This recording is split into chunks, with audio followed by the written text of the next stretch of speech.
Hello guys, welcome to my channel. आज आप लोग से यहाँ पे मैं आप लोग की लास्ट 45 डेज़ की स्ट्रेटजी बताऊंगी। आप नीट प्रिपरेशन को कैसे बूस्ट कर सकते हैं, आपकी प्रिपरेशन को कैसे और अच्छी कर सकते हैं। क्योंकि आपके पास बहुत कम टाइम बचा है, एग्जाम का बर्डन बहुत ज़्यादा है, तो बच्चे घबरा जाते हैं कि अपनी प्रिपरेशन को कैसे सही रखें। तो आपको टाइम मैनेजमेंट आनी चाहिए। टाइम मैनेजमेंट सबसे बड़ी चीज़ है। टाइम मैनेजमेंट से हमारा सिलेक्शन नहीं हो पाता। तो मैंने आप लोग को बहुत अच्छे तरीके से समझाने की कोशिश की आप टाइम मैनेजमेंट इसमें कैसे कर सकते हैं। तो चलिए 45 डेज़ में आप लोग को स्ट्रेटजी बताती हूँ। सबसे पहले है बायोलॉजी। तो बायोलॉजी में हमारे 38 चैप्टर है। बायोलॉजी को आप यहाँ पे अब सबसे ज़्यादा फोकस करें तो मैक्सिमम फोकस आपका बायोलॉजी पे होना चाहिए। अब क्योंकि बायोलॉजी बहुत स्कोरिंग है, आपके एक नंबर मायने रखते हैं, इसमें रैंक बहुत ज़्यादा पीछे चले जाते हैं एक नंबर की वजह से। आप सबसे ज़्यादा फोकस आप बायोलॉजी के 38 चैप्टर पे करिए, तो मैक्सिमम फोकस आपका बायोलॉजी पे होना चाहिए। तो आप कैसे प्रिपेयर करना आपको बताते हो। तो कॉन्सेप्ट रिवाइज करें, एनसीईआरटी रीडिंग करें, माइंड मैप बनाएं। मैं इस आप तीनों चीज़ों को डिवाइड करके आप लोग बताती हूँ ताकि आपकी प्रिपरेशन और ज़्यादा आसान हो जाए, टाइम मैनेजमेंट और आसानी से आपका हो जाए, आपका सिलेक्शन 100% होने के चांसेस बढ़ जाएंगे। उसके बाद से देखिए कॉन्सेप्ट चैप्टर में मैं आपको बताती हूँ 3 पार्ट में मैंने डिवाइड किया बायोलॉजी को। तो कॉन्सेप्ट चैप्टर जो है जेनेटिक्स है, सेल बायोलॉजी है, बायोटेक हमारा है, रिप्रोडक्शन है, ह्यूमन फिजियोलॉजी है, प्लांट फिजियोलॉजी, सब चैप्टर जो है हमारे कॉन्सेप्चुअल, आपको कॉन्सेप्ट से रिवाइज करना पड़ेगा।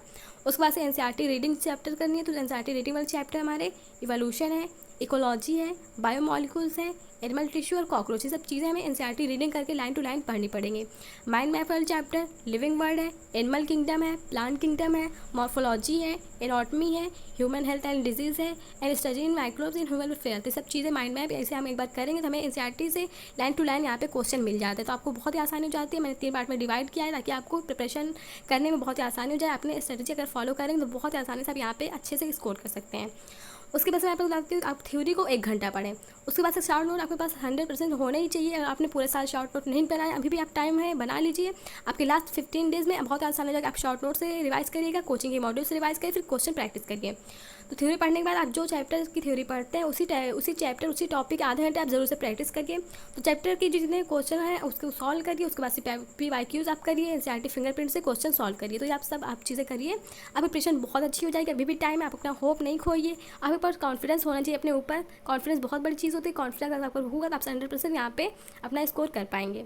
उसके बाद से आपके पास टारगेट होना चाहिए कि बेस्ट किसी भी चैप्टर को अगर आपको रिवाइज करना है तो सबसे पहला टारगेट यही होता है। उसका बेस्ट मेथड होता है किसी भी चैप्टर को रिवाइज करने का। आप उस चैप्टर की प्रैक्टिस करिए, जाकर क्वेश्चन सॉल्व करिए, क्वेश्चन फंसते हैं तो जाकर डाउट क्लियर कीजिए, उस टॉपिक उस थ्योरी को आप देखिए, तो आपके चैप्टर उस बहुत अच्छी तरीके से रिवाइज हो जाता है। आपका बेस्ट मेथड यही होता है किसी भी चैप्टर को रिवाइज करने का, उस चैप्टर को जाकर आप क्वेश्चन प्रैक्टिस करिए। तो ये चीज़ आपकी हो गई। अगर आप अच्छा से अपने क्वेश्चन की प्रैक्टिस करेंगे, क्वेश्चन प्रैक्टिस के बाद आप उस थ्योरी को एनालाइज कर लेते हैं, अगर क्वेश्चन फंसते हैं उसके डाउट आप क्लियर कर लेते हैं, आप बहुत अच्छे से एग्जाम में अपना प्रिपेयर कर पाएंगे, 100% दे पाएंगे। चलिए अगले स्टेप की तरफ मैं अपना अगला स्टेप बताती हूँ आप लोगों को कैसे तैयार करें। उसके बाद अगर आप क्वेश्चन सॉल्व 1 घंटा करते हैं तो आप डाउट्स क्लियर को 20 मिनट में ज़रूर से ज़रूर कर लीजिए। 20 मिनट से ज़्यादा आपको टाइम नहीं लगना चाहिए। अगर क्वेश्चन 1 घंटा सॉल्व करते हैं तो आपके टाइम थोड़ा सा यहाँ पे बढ़ जाता है, पर डाउट्स आप यहाँ पे कम से कम टाइम में क्लियर कर लीजिए। और जो टेस्ट है बायोलॉजी के जो टेस्ट आप देते हैं, टेस्ट बहुत ज़्यादा इंपॉर्टेंट है। आप बायोलॉजी के टेस्ट को 30 to 40 मिनट में आपको सॉल्व करना ही करना है, क्योंकि आपने जितने भी पूरे साल पढ़ा है, अब आपको अपनी प्रिपरेशन को बूस्ट करने के लिए 100% आपको देना ही देना है। आपको हार्ड वर्क करने पड़ेंगे, हार्ड वर्क के साथ स्मार्ट वर्क भी करना है। तो आप टेस्ट जो है बायोलॉजी का 35 to 40 मिनट में आप कर लीजिए। और ये सबसे बड़ी चीज़ होती है आपको टेस्ट देना। अगर आप टेस्ट देते हैं तो आपको पता चलता है कौन से क्वेश्चन आ रहे सही है, कौन से टॉपिक तैयार है। उसके बाद से आते हैं हम केमिस्ट्री पे। तो केमिस्ट्री में सबसे पहले इनऑर्गेनिक केमिस्ट्री के बारे में बात कर लेते हैं। तो आप जो इनऑर्गेनिक केमिस्ट्री है उसे सबसे पहले एनसीईआरटी से पूरी अच्छी तरह से कवर कर लीजिए, क्योंकि इनऑर्गेनिक केमिस्ट्री प्योर एनसीईआरटी से हमारी आती है। यहाँ पे हम इनऑर्गेनिक केमिस्ट्री में 15 to 16 क्वेश्चन हमारे कंफर्म कर सकते हैं आपके, यानी 120 से 130 नंबर यहाँ से आपके फिक्स हो जाएंगे। तो आप इनऑर्गेनिक केमिस्ट्री को प्योर एनसीईआरटी से पढ़ लीजिए। मैंने यहाँ पे इनऑर्गेनिक केमिस्ट्री के बारे में एक वीडियो भी बनाई थी, डू और डाई टॉपिक के। मैंने यहाँ पे टॉपिक में मतलब चैप्टर में जो टॉपिक ज़्यादा हाई वेटेज है, कौन से थ्योरी से ज़्यादा क्वेश्चन पूछे, मैंने उस तरह से आपको वीडियो बताई थी। आप चाहें तो चेक कर सकते हैं, बहुत ज़्यादा आपके लिए हेल्प हो जाएगी। उसके बाद से प्योर जो एनसीईआरटी है, आप प्योर एनसीईआरटी पढ़िए इनऑर्गेनिक केमिस्ट्री की, आपकी बहुत आसानी हो जाएगी प्रिपरेशन के लिए। उसके बाद से जो एनसीईआरटी आप पढ़ेंगे इनऑर्गेनिक केमिस्ट्री में, उसके में सबसे पहले आप एनसीईआरटी इंडेक्स पॉइंट पढ़िए। एनसीईआरटी इंडेक्स पॉइंट जो है वो कॉन्सेप्ट बेस होता है, वो डायरेक्ट कॉन्सेप्ट अपना फॉलो कर देता है। नीट वाले एग्जाम में तो एनटी वाले क्वेश्चन सब ऐसे डायरेक्ट दे देते हैं कि वो कॉन्सेप्ट पे बेस होता है डायरेक्टली एनसीईआरटी वाले। उसके बाद से उस एनसीईआरटी में जो एक्सरसाइज दी कि एक्सरसाइज करिए, उसके बाद से क्वेश्चन सॉल्व करिए, PYQs करिए। उसके बाद से आप डू और डाई टॉपिक जो मैंने चैप्टर बताया वीडियो में वो आप जाके देख सकते हैं। उसके बाद से high weightage topic with in chapter, मैंने उस चैप्टर में कौन सी टॉपिक से कौन सी थ्योरी से सबसे ज़्यादा क्वेश्चन पूछे गए, मैंने उस थ्योरी पे भी बात की है, उस थ्योरी को मैंने क्वेश्चन भी करवाए। आप चाहे तो वहाँ पे जाके चेक कर सकते हैं, या फिर अपने कोचिंग मॉड्यूल से या फिर शॉर्ट नोट से रिवाइज करें, पर क्वेश्चन प्रैक्टिस आपको नहीं छोड़नी है। उसके बाद हम आते हैं ऑर्गेनिक केमिस्ट्री पे। तो ऑर्गेनिक केमिस्ट्री में सबसे पहले वन शॉट वीडियो आप देखिए। ऑर्गेनिक केमिस्ट्री थोड़ा सा आपको देखनी पड़ेगी। ऑर्गेनिक केमिस्ट्री थोड़ा सा लेंदी होती है, हमें समझना होता है, उसमें कॉन्सेप्ट बहुत सारे हर जगह अप्लाई होते हैं। तो ऑर्गेनिक केमिस्ट्री का वीडियो आप ज़रूर देखिए। ऑर्गेनिक केमिस्ट्री में कोई भी वन शॉट वीडियो आप देख लीजिए। अपने कोचिंग मॉड्यूल से आपके पास है तो आप उससे देखिए। आपके पास शॉर्ट नोट होने चाहिए, शॉर्ट नोट आप ज़रूर उससे देखिए।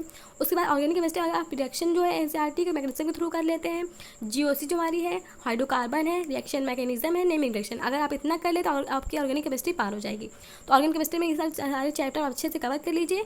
उसके बाद से एनसीईआरटी इंडेक्स पढ़िए, रिएक्शन जो है मैकेनिज्म के थ्रू उसको सॉल्व करिए, रिएक्शन को आप बिना देखे लिखिए। उसके बाद से आपके पास प्रैक्टिस मटेरियल ज़रूर से होने चाहिए। आप उससे थ्योरी से रिलेटेड क्वेश्चन प्रैक्टिस करिए, डाउट क्लियर करिए उस थ्योरी में जाके। आपके पास शॉर्ट नोट रहता है, शॉर्ट नोट बहुत ज़्यादा इंपॉर्टेंट हो। अगर शॉर्ट नोट आपके पास है तो आपकी प्रॉब्लम 100% यहाँ पे सॉल्व हो जाती है। आपके पास शॉर्ट नोट नहीं है तो अभी भी आप टाइम आप बना लें, शॉर्ट नोट आपके लिए बहुत हेल्पफुल हो जाएगी। शॉर्ट नोट आप कौन सी रिएक्शन में कौन सा रिएजेंट वगैरह यूज़ हुआ, आप वो सब चीज़ें लिख के शॉर्ट नोट बनाइए। और एग्जाम में जब पेपर आप सॉल्व करेंगे तो शॉर्ट नोट में आपने लिखा होगा तो आपको लिखी हुई चीज़ें ज़रूर से याद हो जाएंगी। हमें लगता है चीज़ें भूले, पर चीज़ें हमें भूलती नहीं, हमारे सब कॉन्शियस ब्रेन में पड़ी रहती है, आपको एग्जाम टाइम ज़रूर से याद आ जाएगा। उसके बाद हम आते हैं फिजिकल केमिस्ट्री पे। तो फिजिकल केमिस्ट्री में आप इंडेक्स पॉइंट पढ़िए।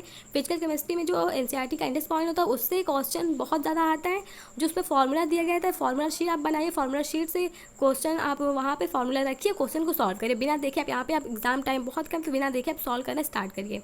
उसके बाद आपके पास प्रैक्टिस मटेरियल, कोचिंग वगैरह की मॉड्यूल वगैरह की, अगर आप ऑनलाइन पढ़ाई करते तो प्रैक्टिस मटेरियल आपके पास होता ही है, प्रैक्टिस आप उसकी करिए, उसके बाद से क्वेश्चन सॉल्व करिए।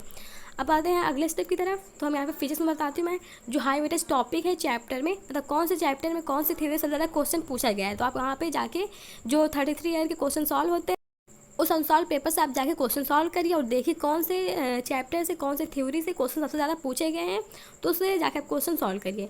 उसके बाद से आप शॉर्ट नोट, फिजिक्स में बहुत ज़्यादा इंपॉर्टेंट, सबसे ज़्यादा तो इंपॉर्टेंट यहाँ पे फिजिक्स में शॉर्ट नोट होता है। शॉर्ट नोट्स आप यहाँ फॉर्मूला शीट बनाइए, शॉर्ट नोट रिवाइज करिए, एनसीईआरटी की पॉइंट देखिए। एनसीईआरटी फिजिक्स की भी बहुत इंपॉर्टेंट होती है। फिजिक्स में जो एनसीईआरटी का की पॉइंट होता है, मैं आप लोग उस क्वेश्चन नहीं कह रही, पर जो एनसीईआरटी का की पॉइंट होता है उससे उस कॉन्सेप्ट के बेस से क्वेश्चन जरूर आते हैं। एनसीईआरटी की पॉइंट के अगर क्वेश्चन दिए गए तो क्वेश्चन डायरेक्टली भी पूछ लिया जाता है। ये सब चीज़ें आप करिए। उसके बाद मैं आपको टाइम बताती हूँ कि टाइम आपके पास होता है 24 आवर। 24 आवर आप कैसे मैनेज कर सकते हैं। तो 24 आवर में आप यहाँ पे 5 घंटे सोइए। 5 घंटे आपको सोना ही सोना है। आप 5 घंटे आप अपने माइंड में सेट करिए। लोगों को लगता है कि हम 7 घंटे 6 घंटे सोएंगे, पर ऐसा नहीं है। हम जिस तरह अपने माइंड को सेट करते हैं उस तरह से माइंड सेट हो जाता है, क्योंकि एग्जाम बहुत पास है। अगर आप हार्ड वर्क नहीं करेंगे तो फिर टाइम निकल जाएगा। तो आप 5 घंटे सोइए और 2 घंटे के अंदर सारे जो अदर काम है, खाना पीना नहाना, जो भी आपके पास चीज़ें हैं वो सारी चीज़ें करिए। उसके बाद से बाकी आपको टेस्ट देना है, सारी चीज़ें करनी। तो गाइस अब आता है टाइम स्लॉट पे। आप 2.5 घंटे का टाइम स्लॉट बनाइए। पर सबसे ज़्यादा इंपॉर्टेंट है 2 से 5 वाला टाइम। 2 से 5 वाला जो टाइम हमारा ये बहुत ज़्यादा इंपॉर्टेंट है। ये आप 2 से 5 आपको 3 घंटे से पहले उठना ही नहीं है। आप चाहे क्वेश्चन की प्रैक्टिस उसमें करिए, चाहे आप टेस्ट दीजिए, पर 3 घंटे बहुत ज़्यादा इंपॉर्टेंट है। आप इस टाइम को स्ट्रिक्टली फॉलो करिए बिना किसी डिस्टर्बेंस के, आप एग्जाम में बहुत अच्छा बेटर कर पाएंगे। आप 1-2 दिन फॉलो करिए, आपका ये टाइम जो है आप फॉलो करने लगे एग्जाम में बहुत बेटर कर पाएंगे।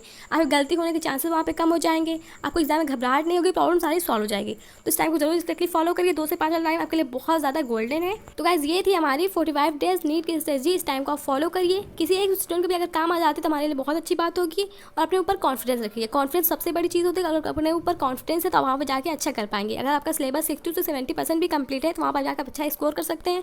बस चीज़ों को पकड़े रहिए, लगे रहिए, प्रैक्टिस करते रहिए, एग्जाम तक आपको हार नहीं मानना है। तो गाइस ऑल द बेस्ट। और कोई अगर प्रॉब्लम हो तो कमेंट सेक्शन में पूछ सकते हैं। Thank you so much guys. मिलते हैं कल एक नई वीडियो के साथ। Bye bye.